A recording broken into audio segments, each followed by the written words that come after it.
Good morning વિદ્યાર્થી મિત્રો, હું છું સમર્પણ સથવારા અને રસાયણ વિજ્ઞાનની અંદર તમે સૌ વિદ્યાર્થીઓનું હાર્દિક સ્વાગત કરું છું. રસાયણ વિજ્ઞાનની અંદર હવે ચેપ્ટર નંબર 3 ચાલી રહ્યું છે.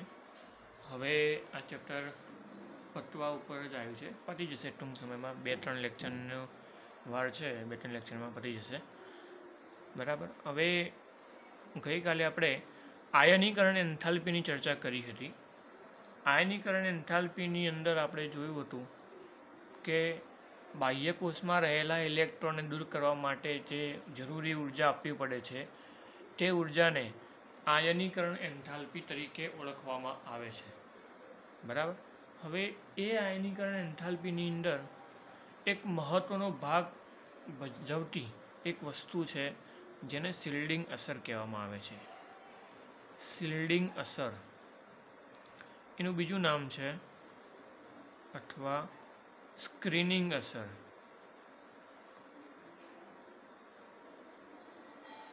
શિલ્ડિંગ અસર અથવા સ્ક્રીનિંગ અસર. બરાબર. આ અસર આયનીકરણ એન્થાલ્પી માટે અગત્યની અસર છે. બરાબર. એવું કહેવાય કે આયનીકરણ એન્થાલ્પી થવા પાછળનું એક જવાબદાર પરિબળ શિલ્ડિંગ અસર છે અથવા સ્ક્રીનિંગ અસર છે. બરાબર. તો પહેલાં તો તમને એ કહી દઉં કે સ્ક્રીનિંગ અસર અને અથવા તો શિલ્ડિંગ અસર કોને કહેવાય અને એનો આવર્તમાં અને સમૂહમાં શું ફેરફારો થાય એ હું તમને સમજાવી દઉં. બરાબર. હું કેટલાક ઉદાહરણ લઈશ. બરાબર. શિલ્ડિંગ અસર અને સ્ક્રીનિંગ અસર માટે પહેલાં તો હું વ્યાખ્યા લખી દઉં.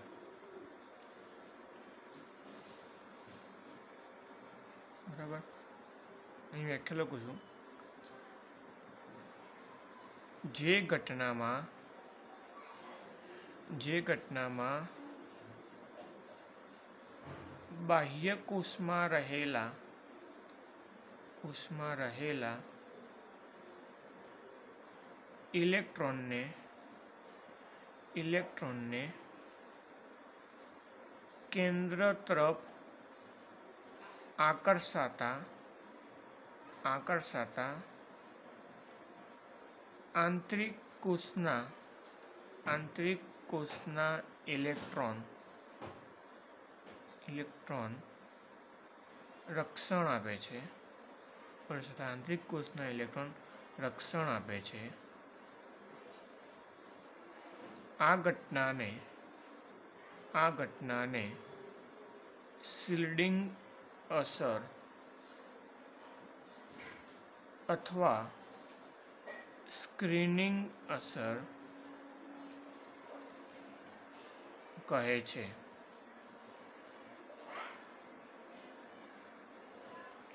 વિદ્યાર્થી મિત્રો ધ્યાન આપજો. વ્યાખ્યા શું કહેવા માંગે છે કે જે ઘટનામાં બાહ્ય કોષમાં રહેલા ઇલેક્ટ્રોનને કેન્દ્ર તરફ આકર્ષાતા આંતરિક કોષના ઇલેક્ટ્રોન રક્ષણ આપે છે, આ ઘટનાને શિલ્ડિંગ અસર અથવા સ્ક્રીનિંગ અસર તરીકે ઓળખવામાં આવે છે. હું આનો શબ્દશ તમને સમજાવું. બરાબર. એક થોડુંક ધ્યાન રાખજો. હું કોઈ પણ તત્વ એક લઈ લઉં. બરાબર. દાખલા તરીકે માની લો કે હું તત્વ લઉં છું સિલિકોન. ચલો સિલિકોનની વાત કરું.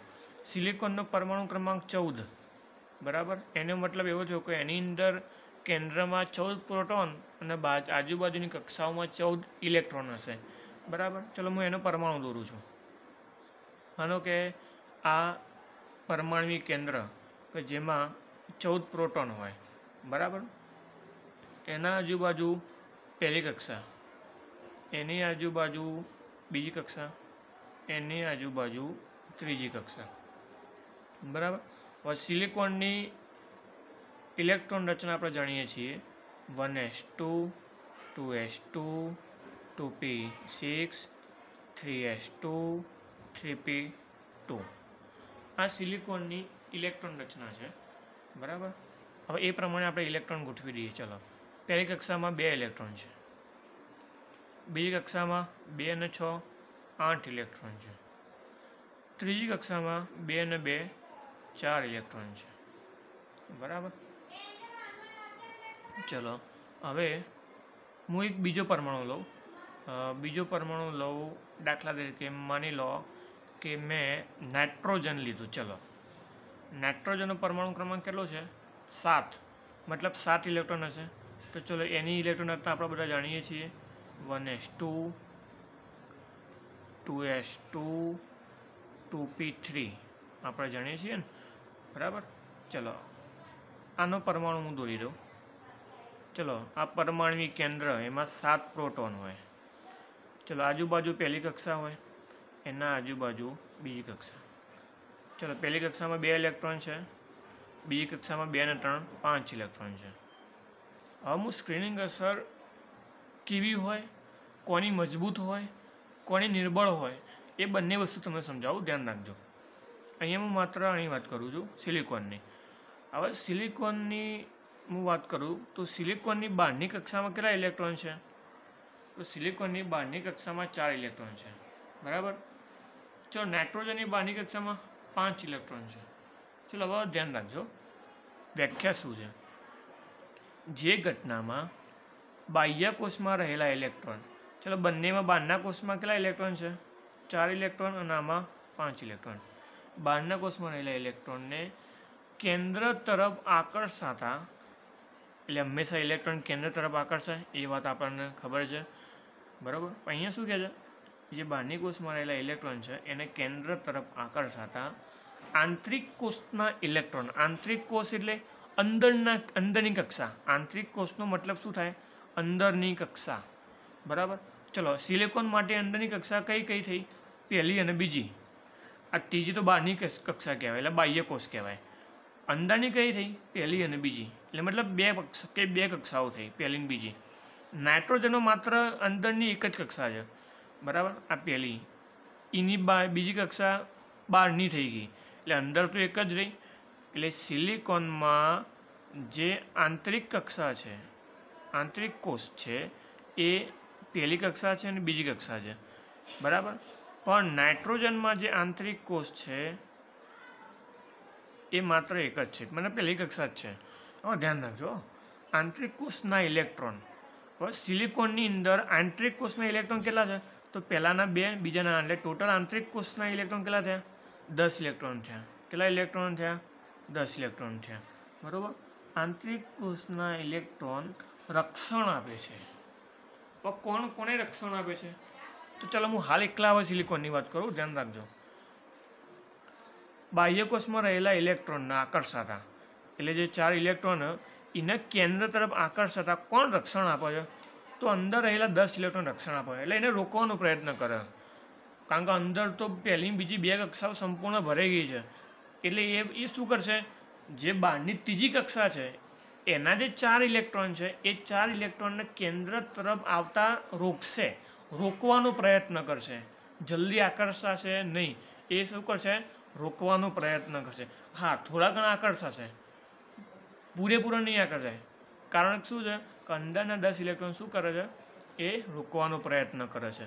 એટલે આ જે રોકવાનો જે આખો પ્રયત્ન છે, એટલે આખી મતલબ જે ઘટના થઈ એ સમગ્ર ઘટનાને શું કહેવામાં આવે છે? શિલ્ડિંગ અસર કહેવામાં આવે છે, અથવા સ્ક્રીનિંગ અસર કહેવામાં આવે છે, બરાબર. હવે નાઇટ્રોજનમાં પણ એવું થાય છે. નાઇટ્રોજનમાં 5 ઇલેક્ટ્રોન છે, એના કેન્દ્ર તરફ આકર્ષાતા કોણ રોકે છે? તો કેન્દ્રમાં રહેલા પહેલી કક્ષામાં રહેલા 2 ઇલેક્ટ્રોન, પહેલી કક્ષામાં રહેલા 2 ઇલેક્ટ્રોન બાહ્ય કોષમાં રહેલા 5 ઇલેક્ટ્રોનને કેન્દ્ર તરફ આકર્ષાતા રોકે છે, બરાબર. એમાં આકર્ષણ તો થાય જ છે, પણ થોડુંક સિલિકોન કરતાં વધારે આકર્ષણ થાય. કેમ સિલિકોન કરતાં વધારે આકર્ષણ થાય? હવે અહીંયા રોકવાવાળા સિલિકોનમાં 10 ઇલેક્ટ્રોન, રોકવાવાળા આંતરિક કક્ષામાં કેટલા ઇલેક્ટ્રોન? 10 ઇલેક્ટ્રોન, 4 ઇલેક્ટ્રોન જ રોકે છે. અને નાઇટ્રોજનમાં શું ઊંધું થાય છે? 2 ઇલેક્ટ્રોન છે અંદરના અને 5 ઇલેક્ટ્રોનને રોકવાનું કામ કરે છે. તો સ્વાભાવિક 2 ઇલેક્ટ્રોન 5 ઇલેક્ટ્રોન રોકી નહીં શકે. હા, પણ 10 ઇલેક્ટ્રોન 4 ઇલેક્ટ્રોનને રોકી શકશે, બરાબર. એટલે આની અંદર જે શિલ્ડિંગ અસર હશે ને સિલિકોનની, એ નાઇટ્રોજન કરતાં વધારે મજબૂત હશે. કારણ કે સ્ક્રીનિંગ અસરનો મતલબ શું થાય? બહારના ઇલેક્ટ્રોનને રોકવાનું કામ કરે અંદરના ઇલેક્ટ્રોન, બરાબર. તો વધારે પ્રમાણમાં કોણ રોકી શકશે? તો સ્વાભાવિક છે સિલિકોનના 10 ઇલેક્ટ્રોન રોકી શકશે, કારણ કે એની અંદર શક્તિ વધારે છે, નાઇટ્રોજનમાં 2 જ ઇલેક્ટ્રોન છે રોકવા માટે, તો એની સ્વાભાવિક શક્તિ ઓછી હશે, તો ઝડપી રોકી નહીં શકે, બરાબર. તો આ ઘટના જે થઈ એને સ્ક્રીનિંગ અસર કહેવાય. હવે આ સ્ક્રીનિંગ અસરમાં કોણ મજબૂત હોય, કોણ મજબૂત ન હોય એ તમે સમજી ગયા હવે, બરાબર. હવે આની અસર આવર્તમાં શું થાય, સમૂહમાં શું થાય, એના વિશે આપણે ચર્ચા કરીએ. ચલો પહેલાં આવર્ત માટે. ચલો આવર્ત માટે આપણે બધા જાણીએ છીએ. જ્યારે આવર્ત શબ્દ આવે મેં તમને આગળ પણ કીધેલું છે કે લિથિયમ બેરિલિયમ બોરોન તમારે લખી જ દેવાનું બોલ્યા વગર. Lithium, beryllium, boron, carbon, nitrogen, oxygen, fluorine, બરાબર. શરૂઆતના 3 લઈએ આપણે, 3માં તમે સમજી જશો. ચલો પહેલાં લિથિયમનો પરમાણુ કેન્દ્ર, આ એ પહેલી કક્ષા, આ બીજી કક્ષા. ચલો આ પરમાણુ કેન્દ્ર બેરિલિયમની, આ એની પહેલી કક્ષા, આ એની બીજી કક્ષા. ચલો બોરોનની, આ પહેલી કક્ષા, આ કેન્દ્ર, આ પહેલી કક્ષા અને બીજી કક્ષા. ચલો એક વધારે લઈ લઈએ, કાર્બન લઈ લઈએ. કાર્બનની પરમાણુ કેન્દ્ર એની પહેલી કક્ષા અને બીજું એની બીજી કક્ષા. ચલો આ lithium, lithium 1s2 2s1, beryllium 1s2 2s2, boron 1s2 2s2 2p1, carbon 1s2 2s2 2p2. ચલો લિથિયમમાં કેન્દ્રમાં 3 પ્રોટોન, પહેલામાં 2 ઇલેક્ટ્રોન, બીજી કક્ષામાં 1 ઇલેક્ટ્રોન, બરાબર. 4 પ્રોટોન 2 2, 5 પ્રોટોન 2 3, 6 પ્રોટોન 2 અને 4. ચલો આવી રીતે છે. હવે ધ્યાન રાખજો વિદ્યાર્થી મિત્રો, આવર્તની અંદર લિથિયમ, બેરિલિયમ, બોરોન, કાર્બનના 4 મેં પરમાણુ દર્શાવેલા છે. હવે તમે એક વસ્તુ વિચારો કે 4 પરમાણુની અંદર રોકવાવાળા ઇલેક્ટ્રોનની સંખ્યા બધામાં સમાન, તો પછી શિલ્ડિંગ અસર કોની મજબૂત ગણવી? તમે બધામાં જુઓ. ઓમાં આંતરિક કક્ષા પહેલામાં 2 ઇલેક્ટ્રોન, બહારની કક્ષામાં જો બધામાં બાહ્ય કોષ 2 જ છે. એ ટૂંકમાં 4ની અંદર 4 પરમાણુની અંદર આંતરિક કક્ષાએ સમાન, બરાબર, અને એની અંદર રહેલા ઇલેક્ટ્રોન પણ સમાન. ઓકે. ચલો તો પછી શિલ્ડિંગ અસર કોની મજબૂત ગણવી અને કોની મજબૂત ન ગણવી એ આપણે વિચારીએ. તો અહીંયા લિથિયમમાં જો એક જ ઇલેક્ટ્રોન છે, હવે એક ઇલેક્ટ્રોનનું આકર્ષણ થાય છે કેન્દ્ર તરફ. બેરિલિયમમાં 2 ઇલેક્ટ્રોન છે, એનું આકર્ષણ થાય છે કેન્દ્ર તરફ. બંનેમાંથી વધુ આકર્ષણ કોનું થાય છે? તો બેરિલિયમનું આકર્ષણ વધારે થાય છે, બરાબર. જો બેરિલિયમનું આકર્ષણ વધારે થતું હોય, બરાબર, તો એનો મતલબ એવો થયો કે બેરિલિયમની અંદર આંતરિક કક્ષામાં રહેલા ઇલેક્ટ્રોન રોકવામાં થોડી એમને તકલીફ પડે છે, મતલબ રોકી વધારે શકતા નહીં, તો જ વધુ આકર્ષણ થાય ને. આ બહારની કક્ષામાં ઇલેક્ટ્રોનનું આકર્ષણ કેમ વધારે થાય? કારણ કે રોકી નથી શકતા અંદરના 2 ઇલેક્ટ્રોન. હવે તમે બોરોન તરફ આવો તો બોરોનમાં તો બેરિલિયમ કરતાં વધારે આકર્ષણ થાય 3 ઇલેક્ટ્રોનનું, કારણ કે કેન્દ્રીય વીજભાર વધે છે ને. આમાં 3, આમાં 4, આમાં 5, આમાં 4 6. આપણે પરમાણુ ત્રિજ્યા અને આયનીકરણ એન્થાલ્પીમાં જોઈ ગયા, કારણ કે આવર્તમાં ડાબેથી જમણી તરફ જવું આકર્ષણ કેવું થાય છે? વધે છે. તો આકર્ષણ વધે છે મતલબ શું થયો કે જેમ જેમ આવર્તમાં ડાબેથી જમણી તરફ જઈએ ને એમ એમ આંતરિક કક્ષામાં રહેલા ઇલેક્ટ્રોન બાહ્ય કોષમાં રહેલા ઇલેક્ટ્રોનને રોકવા માટે અસમર્થ છે. શક્તિ ઓછી છે તો રોકી શકતા નહીં, તો જ આકર્ષણ થાય છે વધારે, નકર આકર્ષણ થાય જ નહીં, બરાબર. એટલે શિલ્ડિંગ અસર જે કહેવાય અથવા સ્ક્રીનિંગ અસર કહેવાય એ આવર્તમાં ડાબેથી જમણી તરફ જતાં સ્ક્રીનિંગ અસર કેવું થાય છે? તો ઘટાડો થાય છે. કેવું થાય છે? ઘટાડો થાય. સ્ક્રીનિંગ અસર એ આયનીકરણ એન્થાલ્પીના વિરોધી છે. આયનીકરણ એન્થાલ્પીની વિરોધી છે. આયનીકરણ એન્થાલ્પીમાં શું હતું? ડાબેથી જમણી તરફ જો ને તો એમાં વધારો થતો હતો. શું થતો હતો? વધારો. પરંતુ સ્ક્રીનિંગ અસરમાં શું થાય છે? તો સ્ક્રીનિંગ અસરમાં વિદ્યાર્થી મિત્રો ઘટાડો થાય છે. અને ઘટાડો કેમ થાય મેં તમને કહી દીધું. ફરી એકવાર કહું, કારણ કે આમાં થોડો ગૂંચવાડો થશે તમને, બરાબર. ફરી એકવાર કહું કે આકર્ષણ વધતું જાય છે ડાબેથી જમણી તરફ જઈએ. તો આકર્ષણ વધતું હશે એનો મતલબ એવો થયો કે ઇલેક્ટ્રોન વધારે પ્રમાણમાં આકર્ષાતા હશે. આકર્ષણ વધ્યું એનો મતલબ એવો જ થયો ને કે વધારે આકર્ષાતા હશે.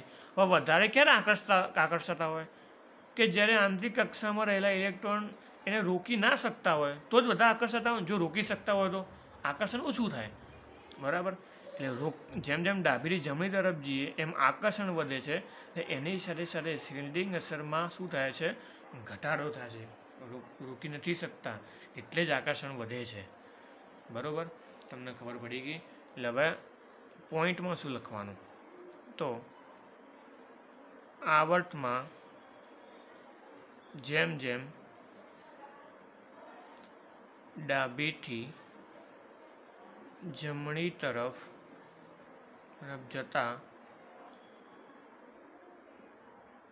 પરમાણ્વીય ક્રમાંક વધવાની સાથે કેન્દ્રીય વીજભાર પણ વધે છે. બીજો પોઈન્ટ, જો કેન્દ્રીય વીજભાર વધતો હોય તો આકર્ષણ પણ સતત વધતું જશે. એના પરથી કહી શકાય કે શિલ્ડિંગ અસરમાં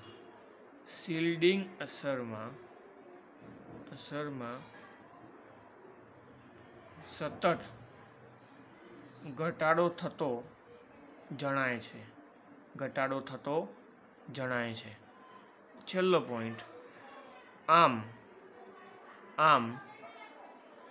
આવર્તમાં ડાબીથી જમણી તરફ જતા શિલ્ડિંગ અસરમાં સતત ઘટાડો જોવા મળે છે. આનો મતલબ એવો થયો વિદ્યાર્થી મિત્રો કે સૌથી વધુ શિલ્ડિંગ અસર કોની હશે? આવર્તમાં લિથિયમની હશે ને, કારણ કે આકર્ષણ ઓછું થાય એટલે એનો મતલબ એ થયો કે આ રોકી શકતા હશે અંદરના ઇલેક્ટ્રોન. એ શિલ્ડિંગ અસર સૌથી વધારે લિથિયમની, અને જેમ જેમ ડાબીથી જમણી તરફ જો એમ શિલ્ડિંગ અસર ઓછી થતી જાય. એ સૌથી ઓછી શિલ્ડિંગ અસર કોની હોય? તો ફ્લોરિનની હશે. બરાબર.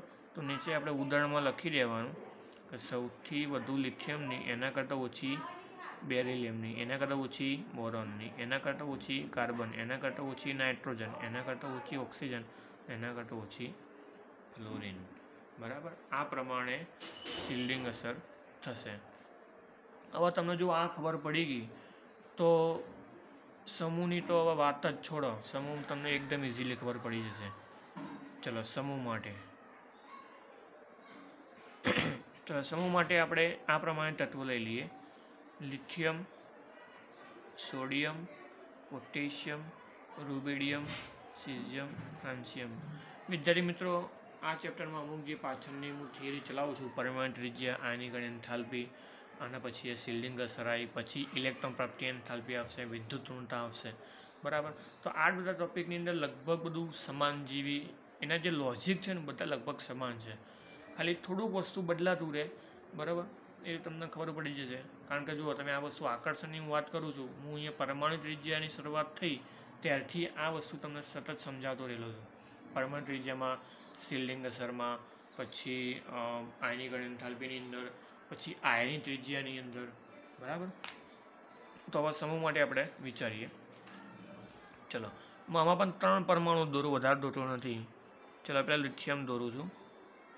લિથિયમનો પરમાણુ છે લિથિયમ 1s2 2s1. ચલો, અહીંયા હું સોડિયમનો દોરું છું. ચલો, sodium 1s2 2s2 2p6 3s1. ચલો, અહીંયા હું પોટેશિયમનો દોરું છું. બરાબર. પહેલી કક્ષા, બીજી કક્ષા, ત્રીજી કક્ષા ને આ ચોથી કક્ષા.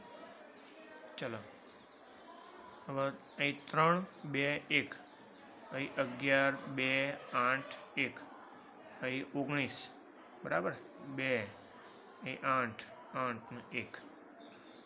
પોટેશિયમ તમે જાણો છો 1s2, 2s2, 2p6, 3s2, 3p6, 4s1. આ ઇલેક્ટ્રોન રચના છે, બરાબર, પોટેશિયમની. ચલો સમૂહની અંદર આપણે શિલ્ડિંગ અસર સમજવાનો પ્રયત્ન કરીએ.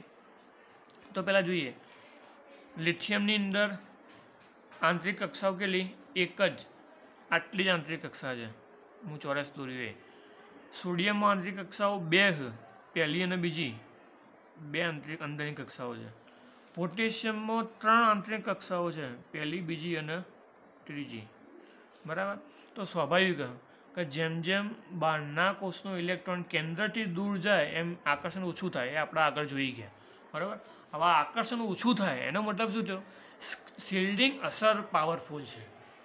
શિલ્ડિંગ અસર પાવરફુલ છે, મજબૂત છે, એ રોકવામાં સમર્થ છે, એ સરળતાથી રોકી શકે છે, બરાબર. એટલે લિથિયમમાં જે શિલ્ડિંગ અસર હશે એના કરતાં મજબૂત સોડિયમમાં હશે. કેમ મજબૂત હશે? કારણ કે લિથિયમ કરતાં સોડિયમનું આકર્ષણ ઓછું થાય છે. અને આકર્ષણ ઓછું થાય મતલબ અંદરના 10 ઇલેક્ટ્રોન આ 1 ઇલેક્ટ્રોનને અંદર આકર્ષવા માટે રોકવાનો જબરજસ્ત પ્રયત્ન કરે છે. એના કરતાં વધારે પ્રયત્ન કોણ કરે છે? તો પોટેશિયમમાં રહેલા 3 કક્ષાઓના ઇલેક્ટ્રોન 2 ના 8, 10, 10 ના 18 ઇલેક્ટ્રોન આ એકને રોકે. હવે સ્વાભાવિક 2 ઇલેક્ટ્રોન એકને રોકે, 10 ઇલેક્ટ્રોન એકને રોકે, 18 ઇલેક્ટ્રોન એકને રોકે. તો કોણ વધારે રોકી શકે? સ્વાભાવિક 18 રોકી શકે. 18 ઇલેક્ટ્રોન એકને સ્વાભાવિક રોકી જ શકવાનું છે. તો શિલ્ડિંગ અસરોની પાવરફુલ હશે જ.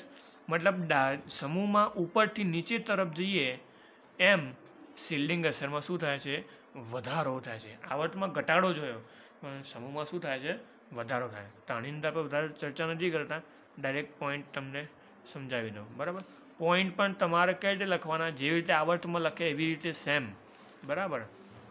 ચલો આવર્તમાં શું લખી દઉં કે આવર્તમાં જેમ જેમ ડાબીથી જમણી તરફ જતાં પરમાણુ ક્રમાંક વધવાની સાથે કેન્દ્રીય વીજભાર પણ વધે છે.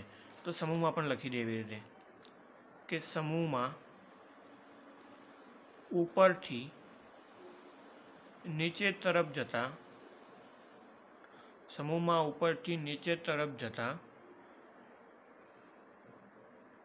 પરમાણવીય ક્રમાંક વધવાની સાથે કેન્દ્રીય વીજભાર પણ વધે છે, બરાબર.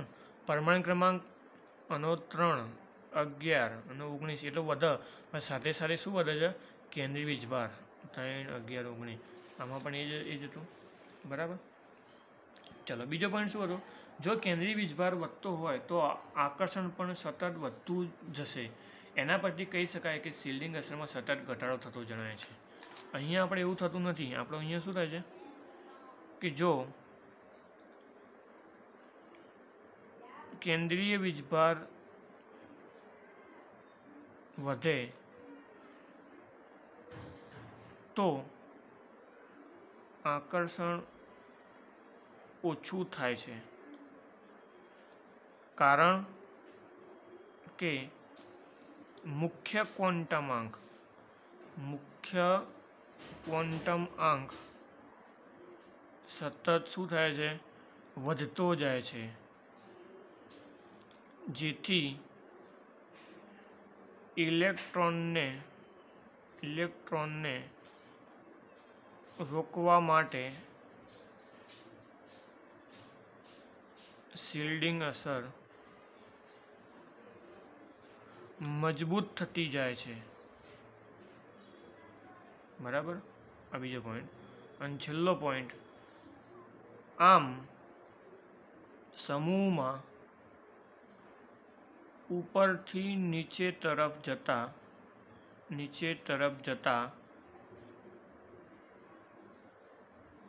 શિલ્ડિંગ અસરમાં સતત વધારો થાય છે, બરાબર. ઓકે, ચલો ખબર પડી ગઈ તમને? આ ખાલી બીજો પોઈન્ટ ધ્યાન રાખજો કે જો કેન્દ્રીય વીજભાર વધે તો આકર્ષણ ઓછું થાય. કેમ ઓછું થાય? કારણ કે ક્વોન્ટમાંક વધે છે. ક્વોન્ટમાંક એટલે કક્ષાઓ વધે છે ને, એટલે દૂર થાય એટલે આકર્ષણ ઓછું થાય છે. બરાબર. ચલો, જેથી ઇલેક્ટ્રોનને રોકવા માટે શિલ્ડિંગ અસર મજબૂત થતી જાય છે. હવે કેન્દ્રથી દૂર જાય એટલે ઇલેક્ટ્રોન રોકવા માટે શું થાય? શિલ્ડિંગ અસર મજબૂત થતી જાય છે. કારણ કે વધારે ઇલેક્ટ્રોન એક ઇલેક્ટ્રોનને રોકે છે એટલે સ્વાભાવિક શિલ્ડિંગ અસર મજબૂત થવાની જ છે. આમ સમૂહમાં ઉપરથી નીચે તરફ જતાં શિલ્ડિંગ અસરમાં સતત વધારો થાય છે. તો અહીંયા આપણે ટૉપિક પૂરો કરીએ વિદ્યાર્થી મિત્રો. હવે વિદ્યાર્થી મિત્રો, તમે આની અંદર કેવી રીતે લખશો તો પહેલાં લખવાનું છે કે સ્ક્રીનિંગ અસર અથવા શિલ્ડિંગ અસર અથવા સ્ક્રીનિંગ અસર એટલે શું? આવર્તમાં અને સમૂહમાં તેમાં થતા ફેરફારો સમજાવો. બરાબર. આ પ્રશ્ન લખીને તમારે વ્યાખ્યા લખવાની છે. બરાબર. વ્યાખ્યા લખ્યા પછી અમે વચ્ચે બે ઉદાહરણ જે સમજાય એ ઉદાહરણ નથી લખવાના. વ્યાખ્યા લખ્યા પછી તરત જ આવર્ત માટે કરીને બરાબર આ 3 પોઈન્ટ લખી દો, છેલ્લું ઉદાહરણ. પછી સમૂહ માટે કરીને આ 3 પોઈન્ટ લખી દો અને છેલ્લા ઉદાહરણમાં લખી દેવાનું lithium less than sodium less than potassium less than rubidium less than caesium less than francium. બરાબર. એટલે મતલબ સૌથી વધુ શિલ્ડિંગ અસર ફ્રાન્સિયમની છે, સૌથી ઓછી લિથિયમની છે. આમાં ઊંધું સૌથી વધારે લિથિયમની અને સૌથી ઓછી ફ્લોરિનની. બરાબર. તો વિદ્યાર્થી મિત્રો, તમને આની અંદર ખબર પડી ગઈ છે. ન પડી હોય તો તમે મને કોમેન્ટ કરીને પ્રશ્ન પૂછી શકો છો. ઓકે વિદ્યાર્થી મિત્રો, આવજો.